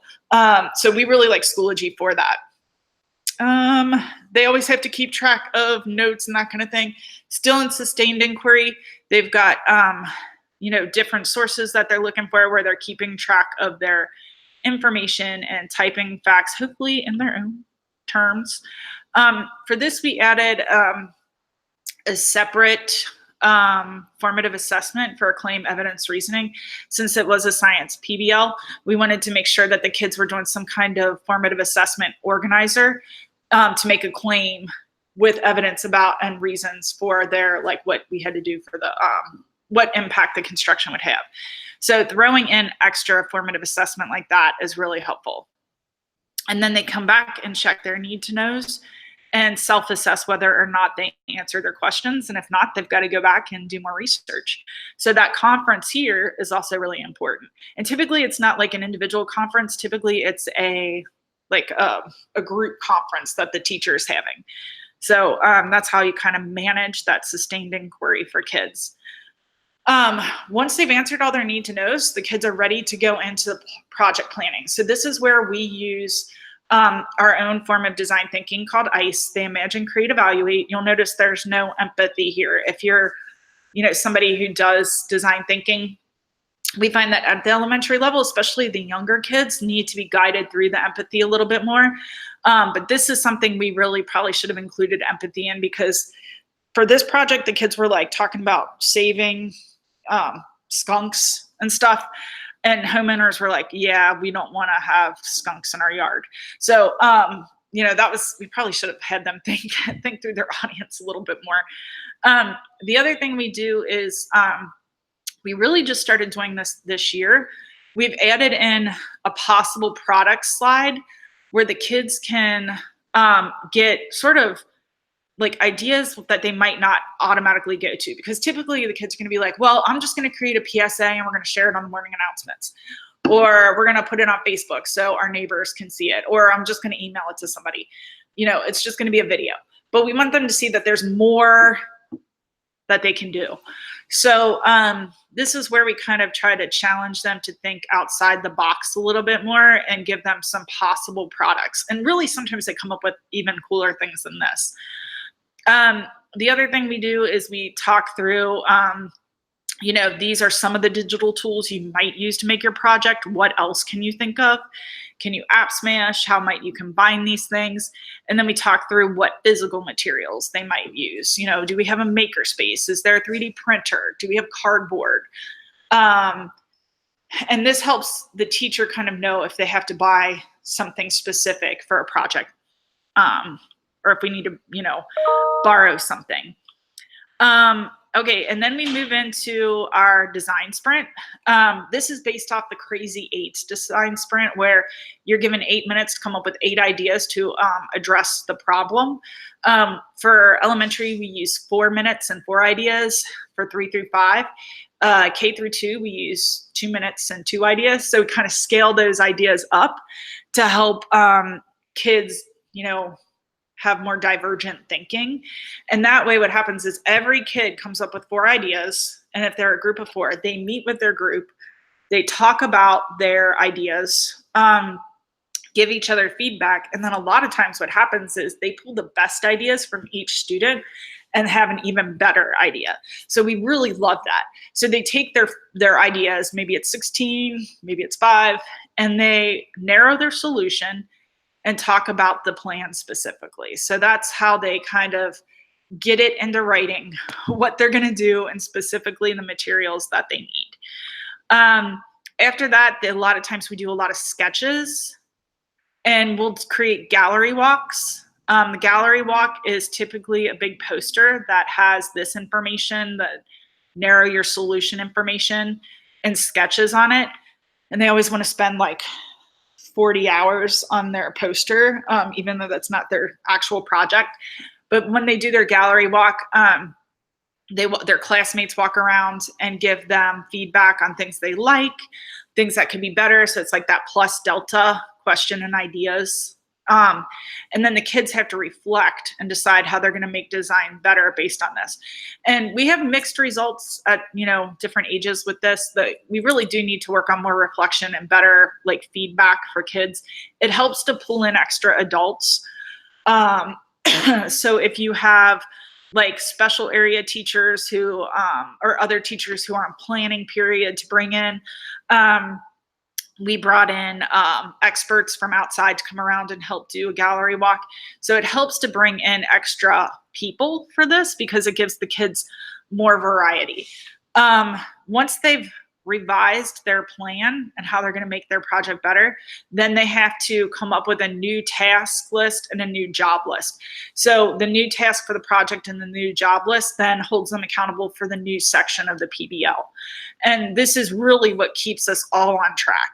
A lot of times what our teachers are doing now is they're putting up like bulletin board paper in each group, and they're listing what has to be done and what jobs the kids are doing. And then they're checking it off like as a visual for everyone in the whole class. We're finding better communication is having one person, like a speaker for each group, stand up like every other day and give a report. And we're finding that holds kids a lot more accountable to staying on track to get the project done.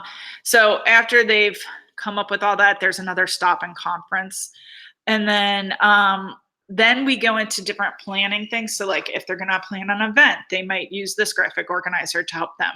Or if they're going to do a video or a speech, they have to storyboard it. instead of just jumping right in and making making a video. Or if they're going to create a model, they have to sketch it out. And then they show their draft work to their teacher before they actually can create it.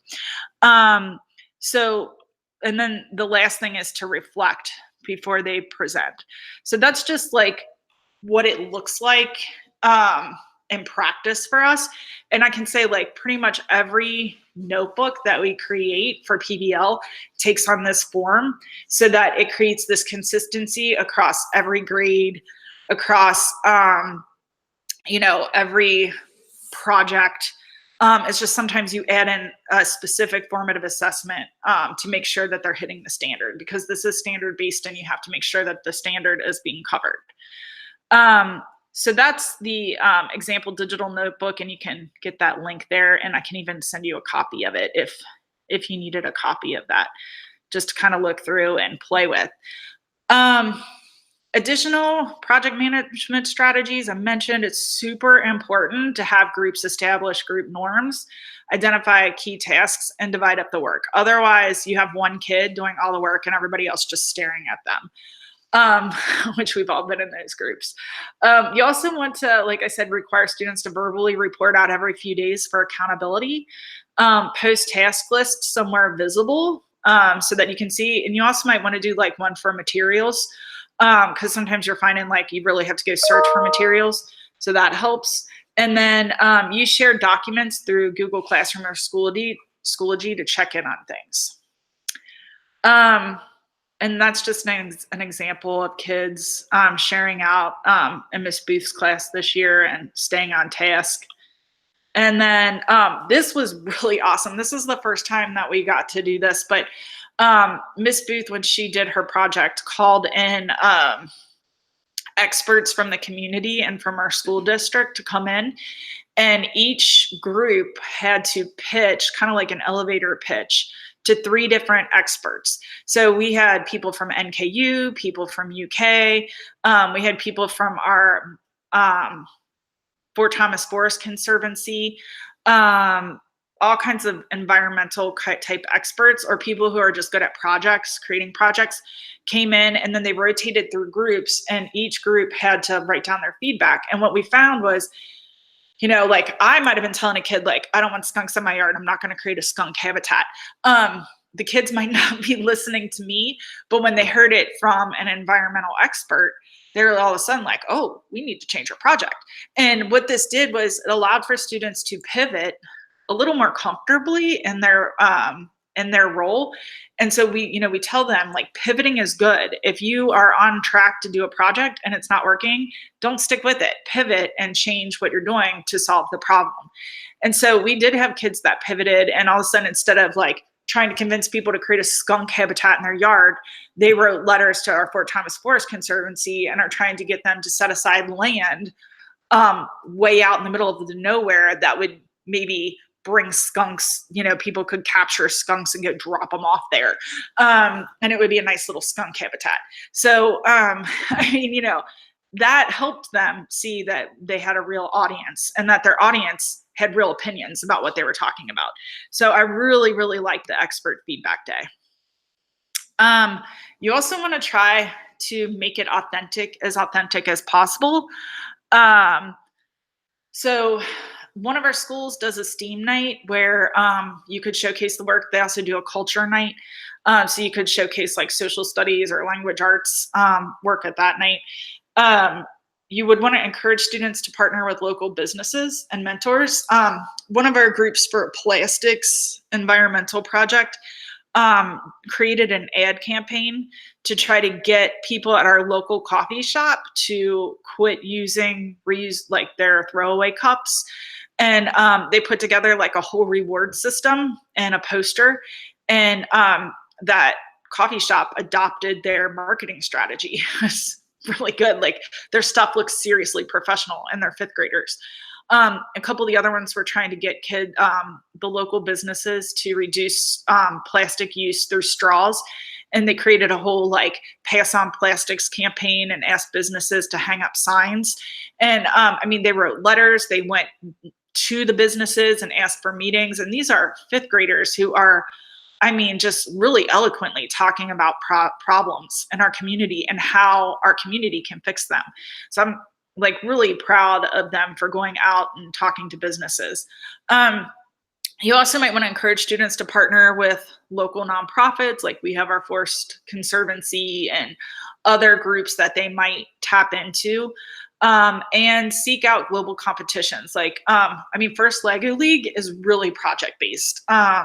So if you can get involved with that, that's awesome. There's also the National Geographic Geo Challenge, and then there's a site called ePals that offers a lot of really cool projects that are maybe even just an exchange between two classes. And that would be a great way to get introduced to project-based learning. Maybe without like trying to do some big grand night, you know, maybe you're just going to exchange projects with a class from a different part of the world. So if I go back to the website, the PBL by Design, that's linked in the presentation there. I did say that I had like all kinds of project design tips. So key knowledge, not much exciting there, just like links to the standards.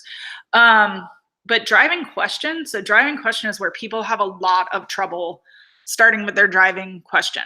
So one thing you might want to check out is this PBL Works Tubric, where, I mean, they have a really good format for writing a driving question. There's also a couple other links here, you know, if you need some ideas for how you can craft a driving question. For assessment, I do have some links to different things. This is a link to how we make the digital notebooks. You know, you can use Google Slides. We use PowerPoint because our kids have more tools that they can use within PowerPoint. So I prefer PowerPoint on our iPads, but Google Slides for sure works. And then, you know, there's some different links here. This whole class formative assessment video is like a really good one to watch, because it really does talk about like how to kind of talk kids through as a class where they are in their project. So I would definitely watch that video. There's some ideas for entry events and getting ideas off, getting it off to a good start. We use the Big Six, like I mentioned. So this is how we organize our notebooks for sustained inquiry. And our younger kids use Super 3. And their notebooks look a lot like you know, like the older kids' notebooks, except they might print them out or use Seesaw. And then the other, I mean, I just have some other ones on like guided inquiry for high school and middle school if you need that. And there's like authenticity, student voice and choice. So really with student voice and choice, that's where design thinking comes in. I've been talking about design thinking like you all know what it is. I hope I'm not like assuming too much. I'm sorry if I am. But I do have information here if you're like wondering what alien stuff I'm talking about. Okay, reflection. I've got reflection. Let's see. And critique and revision. There's a link for how to use a gallery walk. And then tuning protocol. This is a PBL Works strategy for teachers to use to fine tune their PBL projects. But we have found, especially at the high school level, that using a tuning protocol to have students refine their projects is really impactful. So if you watch this video, you could maybe kind of like modify that a little bit to use it for your grade level. And I really like the tuning protocol. And then of course, public product. If you need ideas to get started, PBL Works is sort of the go-to. That was BIE. You will need to create an account. There's also Workbench, and then these are just some like things from Edutopia. And here's ePals. I mentioned that could be a good place to get started because you can connect with another class on a specific topic if you wanted to. And like we had a teacher use that for extreme weather. And they connected with a class that had a lot of hurricanes, and they were able to share how we have tornadoes and like bad snow and thunderstorms. So that was kind of interesting. And that would be a good way into it. There's also some citizen scientists. And then these are our featured projects. Well, some of them are just like Edutopia or PBL projects that I really like. And then below we have some like spotlight on Fort Thomas projects that we did. This one is the single-use plastic one. This was awesome. The kids used a laser cutter. They used Keynote. They were like creating ad campaigns. They created a mock app in Google Slides. Like, I was dumbfounded by the things that they came up with. It went so far beyond what I ever imagined that it would, that, I mean, it was amazing. And then this one here is the literature and science one that I talked about already, if you wanted to get more information on that. And then our librarians, who are awesome, Carrie's here, they did one on Kentucky Book Awards. And we have a 3rd grade class every year who does a really amazing entrepreneurship project. And all the resources are there and ideas for you to steal, borrow, whatever. Contact us. Yeah, please reach out if you need us. Let me quit sharing my screen real quick.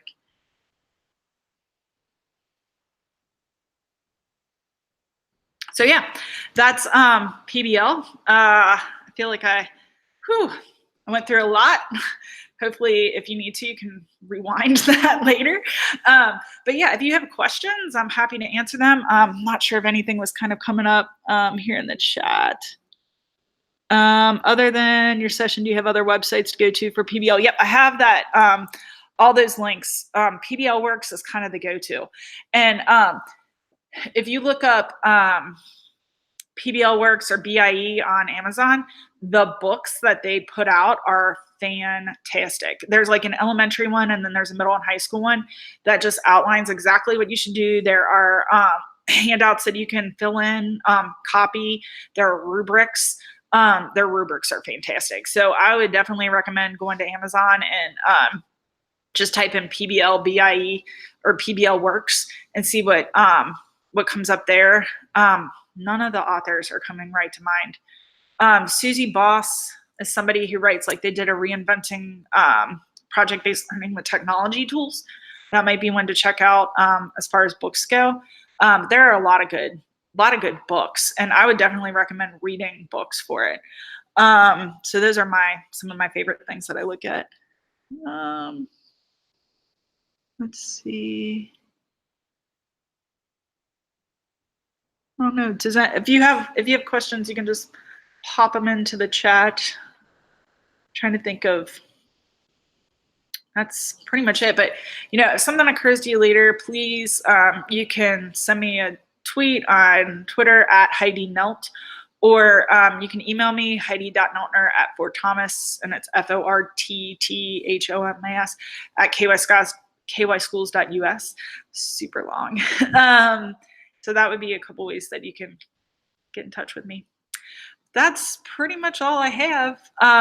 We have the gratitude circle coming up. That's on the agenda. So you just click on that link and they'll be closing out the day. So thanks so much for being here and for spending part of your afternoon with me. Hope you guys got something good out of it. Thanks, y'all.